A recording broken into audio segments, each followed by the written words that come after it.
Hi, I'm Rebecca Guerrero, Community Outreach Specialist for the Florida Department of Transportation's Eastbound State Road 84 connector ramp to Southbound State Road 93 I-75 construction project.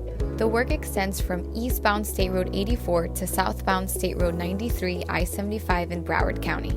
Construction starts Saturday, September 19th, 2020, and is tentatively scheduled to be completed spring of 2022. Hi, I'm Donald Van Verven, FDOT Senior Project Manager overseeing construction.